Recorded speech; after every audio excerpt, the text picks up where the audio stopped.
Hi guys, welcome to Plannedpath Podcast, your choice hub for book reviews and crucial conversations.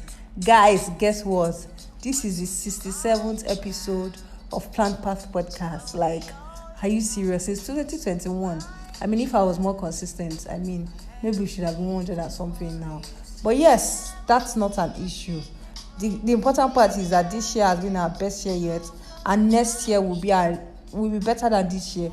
I will keep improving. Yes, I'm so grateful for the progresses we've made on Plannedpath Podcast. My name is Tosin Lisk, aka Tosin Lisk, aka Auntie Tisa. When we started this podcast, I was Tosin Mugbado Ade. Now I'm married. Yeah, so hence the name change. So how do we start this podcast? This is Plannedpath Podcast, your choice of for book reviews and crucial conversations, brought to you by Plannedpath Educational Consults, your home for lifelong learning, where we corroborate our school curriculum to ensure that all our clients are learning sustainably all throughout their lives. We do this through book sales, trainings, consulting, instructional design, this podcast, and educational consulting. Yes, thank you for coming up on this show. Last week was book review of Atomic Habits by James Clear, and today we are going to be talking about The Mountain Is You by Brianna West. So let's go on a quick commercial break. We'll be right back on the show.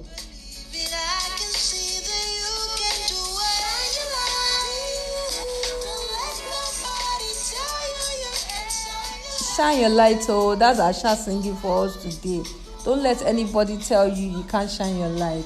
And guess what? Sometimes that person that is saying you can't shine your light is not any village person. It's not your uncle in the village. It is not someone that doesn't like you. That person can be you. Hence this book review, The Mountain Is You. This book. Let me first acknowledge the fact that before you guys come for me, let me acknowledge the fact that sometimes you can be in an environment, in a climb, right, where the environment just seems to want to frustrate you. And there are just challenges in your environment. Especially for Nigerians in Nigeria, listening to this is important that I say this. I've wanted to record this podcast, right? In fact, I started recording in between, like they took the lights, the national grid went off again, and I was like, oh my God. This is the second time this week. What's up with this national grid? It's like we'll go and buy paracetamol for this national grid because it's not even doing well at all. You grab. Like, it can be very annoying. If I was in some other countries of the world at the moment, once I buy electricity units, no shaking, I'll just be using light, you grab. So I acknowledge and I understand that sometimes the environment can pose some threat to achieving our goals. And that is really valid because we shouldn't invalidate that. The same way, when November started, I just realized that a lot of people online started talking about how, before everybody is flaunting their goals, but not everybody is emotionally intelligent. Like, at least don't let me say everybody. Like, there's more awareness that, sometimes people try their best in the year to achieve those goals, but the circumstances weren't just right. The economy, life happened, and they couldn't just show up for their goals as they wanted to. So there was a lot of encouragement. November there's still a lot of time in the year to achieve your goals. You can reduce the goal self. You understand? Don't put pressure on yourself, but put healthy pressure. Go for your goals. You understand? Don't relent. If you need to rest. Take a day or two off, a week, and come back to those goals. I really like those encouragement, and that's providing context, you understand, so that you don't look at somebody that has got it all better, you understand, and then you just look at it that, these people are whining me, they are saying I'm the problem, but it doesn't look like I'm the problem. So yes, it's very nice to provide this kind of context for each other, you understand. I love this. On the other hand, right, it's also important for us to also know that, so yes, context is important. So yes, it's also context in the sense of our goals, very important. It's also essential for us to know that the mountain can be us, truly. The mountain can be us, really. Because on some days, it's not the environment, or notwithstanding the environment. Because to be sincere, even if those other environments that you think that they are like better than Nigeria, they can have like I mean, they can have some basic amenities. But if you look at the intricate fabric of their system, you realize that they also have things that are posed to limiting you as a human being if you are not careful. And guess what? All these limiting beliefs, all this limiting stuff, if you continue to look at the environment, you will not achieve anything. Some people will be jackba. It's not easy over here. It's not easy at all. Kiniko. It's not easy. To save money is not easy. I mean, if you look at it, you will now realize that over here is not easy. Over there is not easy. Nobody is having easy. Economy. So one of my friends told me that when she relocated in 2022, right, £100, she will buy so many things, shop and come back home. But now 2024, it's almost impossible to even have a proper shopping without £100 because prices of things have gone up. So inflation is an international concept, it's a global concept. So let's yes, I understand that there are so many things that may want to pull us down at the moment. You understand? Sometimes you have work to do. Like me, I've got a lot of work to do. And at the moment, I don't even have an alternate source of power, right? And I mean, the laptop has gone off. What do I do now? Do I now start going to a workspace? I mean, if I look at my time now, it's past 3 p.m. Is it worth it to start going to a workspace now? Because I mean, I'm supposed to like close from work by 5 p.m. Like my personal work time, you understand? So that I can focus on family and stuff and personal life and all. So should I start going to a workspace? I mean, if there was light today, I would have probably even be able to achieve a lot. So these are real things that happen in our minds, and we're like, no. I mean, the environment is very annoying at the moment. But in spite of all of this, sometimes the mountain could be us, you understand? And let me read something for you from the book. By the way, this book is available for sale at Plannedpath Educational Consults. So please, I want you to send a DM, send a comment, you understand? Or just write it anywhere. Or call us at Plannedpath that you need a copy of this book. We'll be glad to sell to you. Very nice book for you to read. And this author also has another amazing book that I think that you should read, like you grab. So anyways, how do we start? There is an acknowledgement of this book, right? There is, praise for a book. The second to the last one, I want to read it, you understand? Let me read the last two, you understand? Don Zulueta says, a revelation. The words wrote struck with me so deep inside. There were several moments that I had to pause from reading because my eyes filled with tears of realization and confirmation. Yes, so when you read this book, some things that you were feeling it, right? But you didn't have the proper words for them. They will just come to you and then you understand them better. Then Dr. Steven Heisenberg, I'm sorry, Dr. Steven, says that Brianna West's masterpiece is the perfect roadmap for understanding why we self-sabotage, when we do it, and how to stop doing it for good. So yes, so very important. Let me read. So this sublet, the sublet of the book says, transforming self-sabotage into self-mastery. And the teacher in me is saying, what is self-sabotage? The answer is in chapter 2. And let me read it out to you. Before I read that, let me read this. Overcoming self-sabotage is not about trying to figure out how to override your impulses. It is first determining why those impulses exist in the first place. I was going to say something like, yes, that's how you feel. Don't cover it up. Why do you feel like that? Why? Let's get to the root of the matter and then resolve from the root, not just treat symptoms of the problem. So yes, very important. What is self-sabotage? Self-sabotage is when you have two conflicting desires. One is, I'm reading directly from the book, please. Self-sabotage is when you have two conflicting desires. One is conscious, one is unconscious. You know how you want to move your life forward, and yet you are still, for some reason, stuck.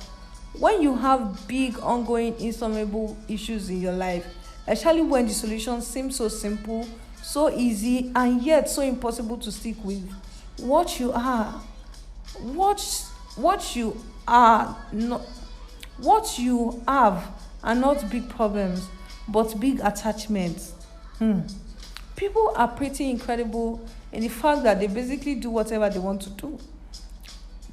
This is true of everything in human life. Regardless of the potential consequences, human nature has revealed itself to be incredibly self-serving. People have an almost superhuman way of doing whatever they feel compelled to do, regardless of whom it could hurt, what words it could spawn, or what future it would put at risk. When you consider this, you begin to realize that if you are keeping something in your life, there has to be a reason you want it there. The only question is why. Some people can't figure out why they can't seem to motivate themselves enough to create a new business to facilitate their goal of becoming significantly wealthier, perhaps not realizing that they have a subconscious belief that to be rich is to be egocentric or dislike, or perhaps they actually don't want to be super wealthy. Maybe it's a cover up for wanting to feel secure and taken care of. So when men and women, like when they choose partners and you're like, what are you doing with this person, you can understand that it's a self-sabotaging behavior. So let me continue reading. Maybe it's a cover up for wanting to feel secure and taken care of, or their real desire is to be recognized for their art.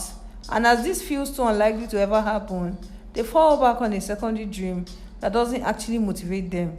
Some people say they want to be successful at any cost, and yet they don't want to log the long hours of work it would take to get there. Perhaps it's because they understand at some level that being successful doesn't really make you happy or liked. In fact, the opposite tends to be true. Success usually exposes you to jealousy and scrutiny. Successful people are not loved in the way that we imagine they would be. They are usually picked apart because envious people need to humanize them in some ways. Perhaps instead of being successful, what many really want is just to be loved. And yet, their ambition for success directly threatens that. You see, some people can figure out why they keep choosing the wrong relationships some people can't figure out why they keep choosing the wrong relationships. People whose patterns of rejection, abuse, or refusal to commit seem to be consistent. Perhaps they don't realize that they are actually recreating the relationship dynamics they experienced when they were young, because they associate love with loss or abandonment. Perhaps they want to recreate family relationships in which they felt helpless, but to leave them again as an adult, where they can help the addict, the liar, or the broken person. When it comes to self-sabotaging behaviors, you have to understand that sometimes it's easy to get attached to having problems. This book calls it being masochistic. Just loving your problems, right? Being successful can make you less liked. Finding love can make you more vulnerable. Making yourself less attractive can guard you. Playing small allows you to avoid scrutiny. Procrastinating puts you back in a place of comfort. All the ways in which you are self-sabotaging are actually ways that you are feeding a need you probably do not realize you have. Overcoming it is not only a matter of learning to understand yourself better, but realizing that your problems are not problems. They are symptoms. You cannot get rid of coping mechanisms and think you have solved the problems. So what does self-sabotage look like? So you must have just heard me read for a couple of minutes about self-sabotage. So in actual terms, how can you recognize self-sabotage? I'm going to list them from this book and I encourage you to come get a copy from us. What does self-sabotage look like? Number one, resistance. Resistance, that one is very loud though. Yes, and resistance is what happens when you have a new project that you need to work on and simply can't bring yourself to do it. It's when you get into a new relationship and then keep bailing on plans. It's when you get an amazing idea of our business and then feel tension and anger when it's time to sit down, actually get the work done. Resistance is like on share. So then there's also a session on there's also a session on how to resolve resistance. So when you get the book, you can understand it better. Hitting your upper limit. Hitting your upper limits. This one is the amount of good you are comfortable with having in your life. It is just tolerance and threshold for having positive feelings and experiencing positive events. You know, some people, like, they can't just bear having good things happen to them. They just feel that man will leave them, the landlord will send them out, or they will lose their jobs, or things will go haywire. So eating your what they call it, and how to resolve it. Let me read a sentence here. The way you resolve an upper limit problem is by slowly acclimatizing yourself to your new normal. Yes, this man loves me. Yes, this business is working. Yes, my children are healthy. I have healthy children. Just slowly, it will take time. You know, one of my friends and I, some minutes ago, we just had a Bible study, and we're just talking about John 1, let me get it. John 1, sorry, I want to get it, I don't want to say the wrong thing. John 1 verse 16. Therefore, let me read it.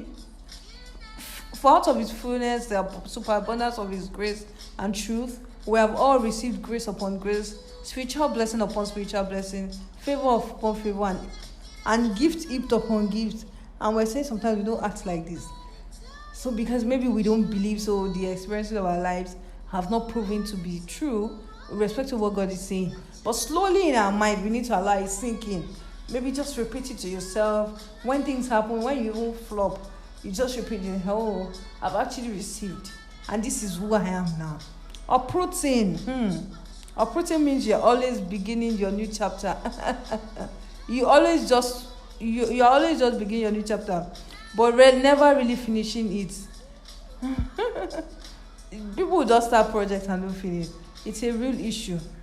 You have to recognize the pattern to make this happen, you understand? And then, you go on. You go on, you understand? You go on to resolve it. There are a lot of tips in these books to help.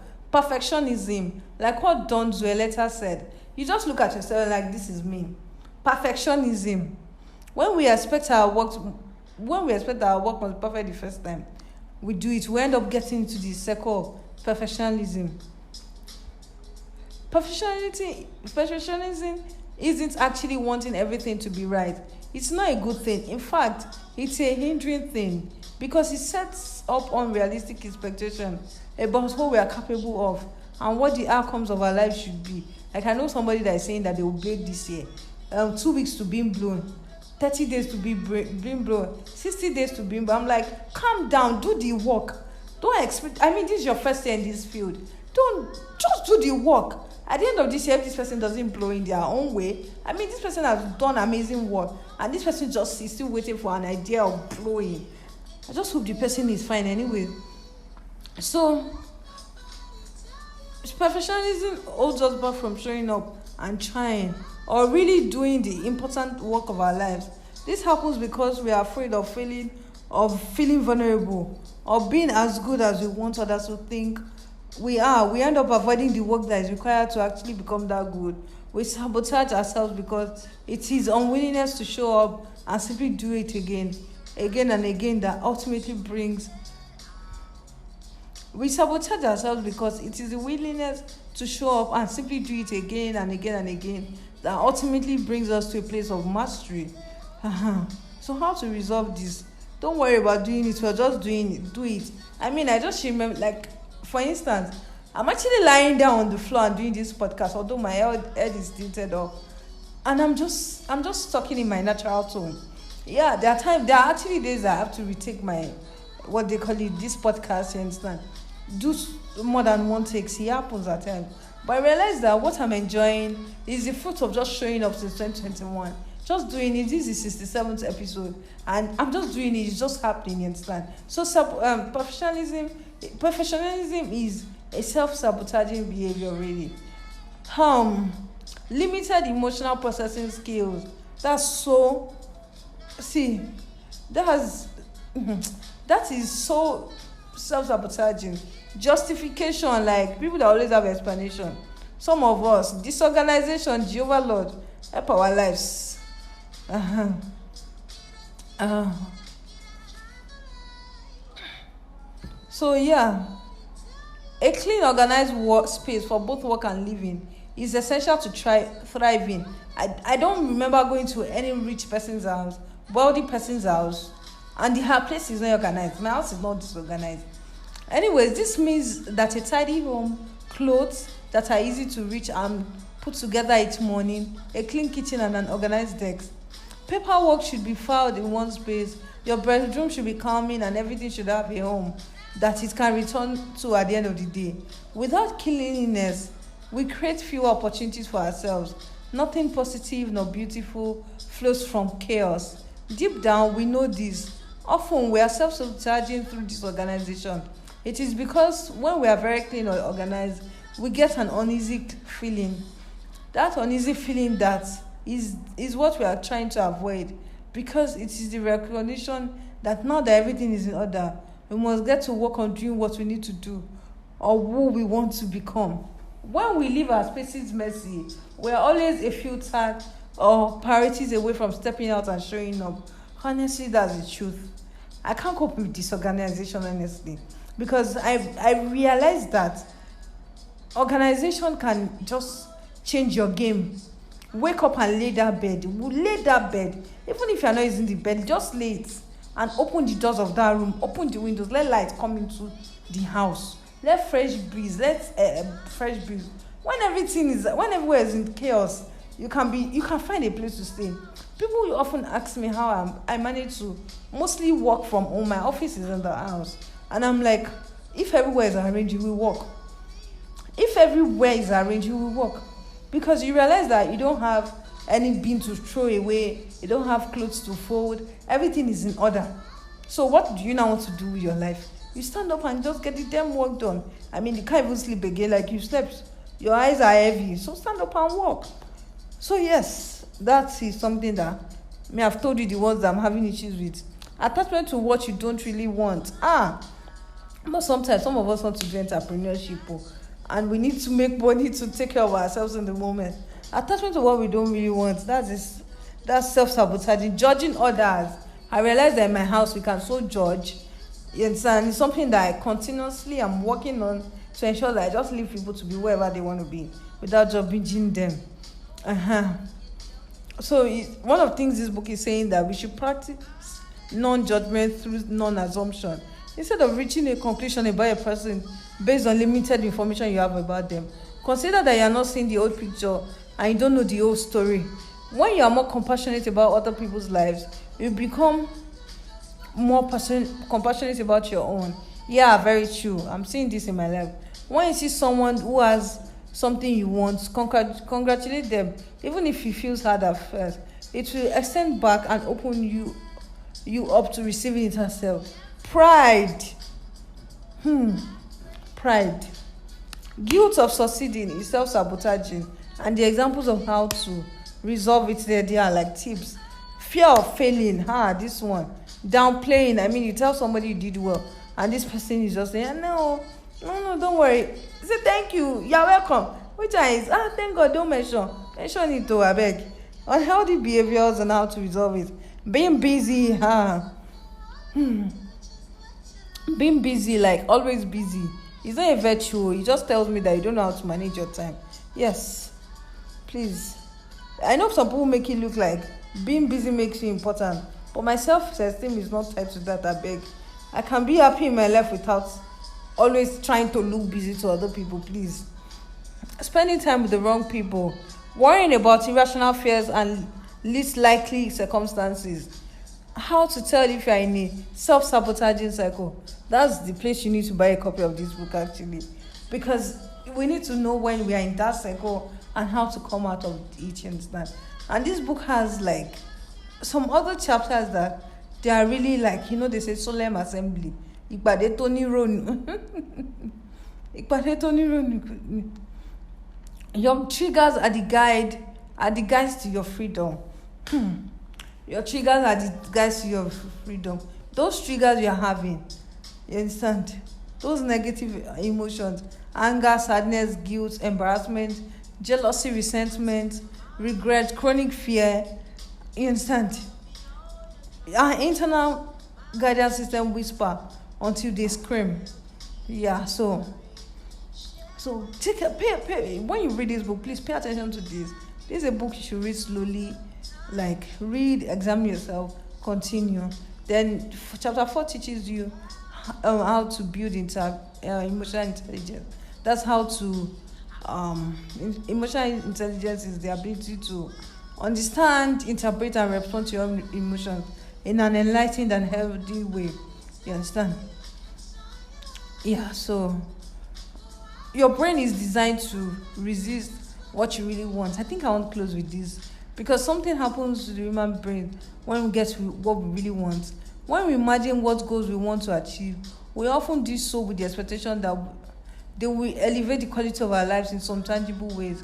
And once we have arrived at that place, we'll be able to coast. Coast as in let go, relax in life, let things be for a while. But that is not what happens. Neurologically, when we get something we really want, we just start to want more. New research in the nature of chemical dopamine, which was previously believed to be driving force behind desire, loss, and acquisition, proves that it is more complex than previously thought. In The Molecule of More, Daniel Z. Lieberman explained that experts who studied the hormone found out that when an individual was introduced to something they highly desired, the dopamine surge would diminish after acquisition. Dopamine, it turns out, is not the chemical that gives you pleasure. It is the chemical that gives you the pleasure of wanting more. Interesting. That's why people that use drugs, they want more. So the big, huge goal that you are working toward, you will get there, and when you get there, there will be another mountain to scale. This is one of the many reasons that we deeply sabotage what we truly want. We know instinctively that arriving won't give us the ability to abstain from life. It will only make us hungrier for more. Sometimes we don't feel up for that challenge. So while we are now on the way, a toxic cocktail of neurological biases start piling on the other one, and we start to resent, judge, and even vilify the object of our greatest desire, because we know that nothing really satisfied our desire. Yes, I think it's a good time to bring this episode to its close. At least from listening, you must have picked one or two things that will help you. The mountain could be you, Brianna. Yes, the mountain could be you, guys. So make sure that you are paying attention to self-sabotaging thoughts, beliefs, and actions you have, and then reach out to your ultimate potential. This is book review of The Mountain Is You. And guess what? We have so many books on this podcast that we reviewed that you can just point out to, share with your friends. You can't be enjoying something like this alone. Share with your friends and enjoy wonderful book reviews on our podcast. My name is Tosin Tosin Lisk, aka Antitisa, your host on the show. This is Plannedpath Podcast, your choice hub for book reviews and crucial conversations. Like we always say, if you've got a book for us to review, please let us know. We'll be glad to take that book review and review it. You understand? Well done, guys. Thanks for listening. This show is brought to you by Plannedpath Educational Consults, your choice hub for everything lifelong learning. Our work is to corroborate the curriculum and ensure that we are learning all through our lives. Thank you for joining. This is brought to you by Plannedpath Educational Consults. As I said, we do our work through book sales, trainings, instructional design on learning platforms. We do this also through podcast and educational consulting. Thank you for listening.